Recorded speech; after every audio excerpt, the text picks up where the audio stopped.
bulk carrier, no US visa aid. Many companies are thinking about trade with or without US visa.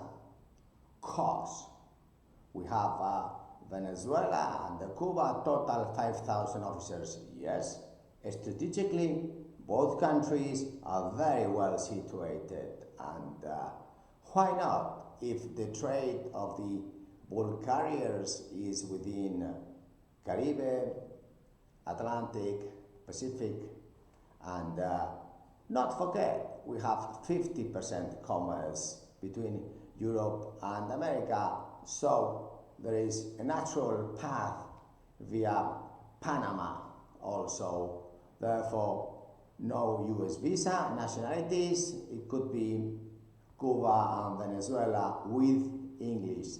Now, we could add this constraint and have the wages, for example, 9,400 master and chief engineer, 7,700 chief officer, second engineer, second officer 4,300, same as third engineer, third officer 3,700, same as fourth engineer, AB is 1,800, and then same as oiler, 2,000 is petty officers, bosun, cook, fitter, and then always wiper and ordinary sailor, 1,350 US dollar without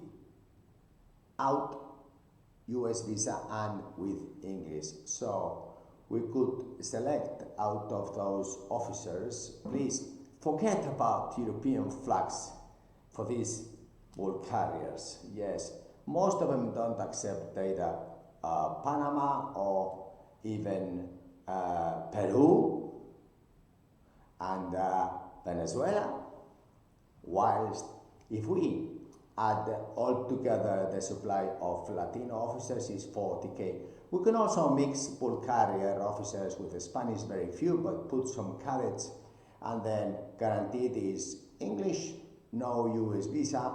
Looking forward to your quotes and tenders, because this summer there is going to be a huge shortage and the costs are going to rise for Asians brought to Europe because the flights and because Northern Hemisphere there is no place for no one to join us, and so we need to have a different strategy like this no US visa bulk carriers. It's very intelligent investor type, but is your current management department ready to adapt? It's up to you, dear ship owner. Thank you. Bye.